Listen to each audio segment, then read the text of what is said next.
आज से 125 साल पहले डॉक्टर भीमराव अंबेडकर को स्कूल में जमीन पर इसलिए बैठाया गया था क्योंकि वो नीची जाति से थे।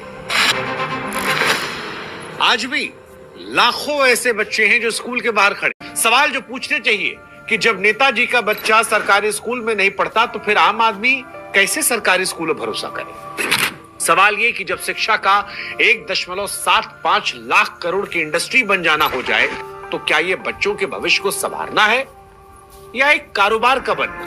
सवाल यह भी कि संविधान का राइट टू एजुकेशन क्या आज भारत में कागजों में मजाक बनकर रह गया। सवाल है या कहें ये वो आग है जो आज हर गरीब बच्चों के सपनों खा रही है। जो कभी अंबेडकर को परेशान कर रही थी आज वो तमाम बच्चों के सपनों को निगल रही है जो डॉक्टर, इंजीनियर या वैज्ञानिक बनकर इस देश के लिए कुछ करना चाहते हैं, लेकिन उनकी समस्या ये है कि वो गरीब घर में पैदा हुए। और इसीलिए बड़े अफसोस से कहना पड़ रहा है कि आज भी राजा का लड़का ही राजा बन रहा है और गरीब का लड़का गरीब बनकर।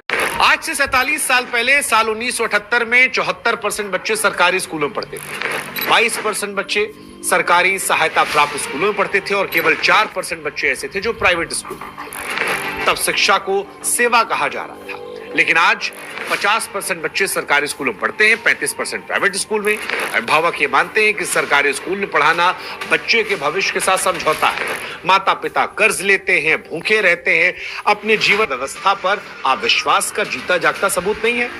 हालांकि हमें भी स्पष्ट कर दें कि भारत में केंद्रीय विद्यालय, नवोदय विद्यालय और कुछ मेट्रो शहरों के सरकारी स्कूलों में सुधार हुआ है, लेकिन भारत जो अधिकतर गांवों या छोटे शहरों में है वहां पर स्कूल जर्जर। कहीं पर टीचर नहीं है, कहीं टूटी इमारतें हैं, कहीं पर बच्चे सिर्फ और सिर्फ मिड डे मील खाने जाते हैं। शिक्षा ऐसा लगता है गायब हो गई। सेंट्रल स्क्वायर फाउंडेशन की रिपोर्ट ये कहती है कि सरकारी स्कूलों में 5वीं कक्षा के सिर्फ 44.2% बच्चे दूसरी कक्षा किताब पढ़ पाते हैं। प्राइवेट स्कूलों में 65.1। लोग डरते हैं कि सरकारी स्कूल में पढ़ाई नहीं, कोचिंग पर रास्ता क्या है, तो कई रास्ते हैं। जैसा पहला रास्ता, प्राइवेट स्कूलों पर सख्ती की जाए, फीस बढ़ोतरी और डोनेशन पर नजर रखी जाए, रेगुलेशन हो, हर स्कूल का खर्च ऑडिट हो, यह सुनिश्चित किया जाए कि पैसा बच्चों की पढ़ाई पर जा रहा है, क्वालिटी पर जा रहा है, ना कि मालिकों की तिजोरी में।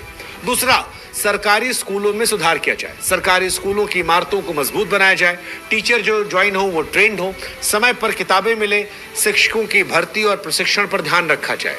माहौल ऐसा हो कि माता पिता को लगे कि अगर मेरा बच्चा सरकारी स्कूल में पढ़ रहा है तो यहाँ पर पढ़कर भी वो अपने सपनों को पूरा कर सकता है और परिवार की जिंदगी बदल सकता है।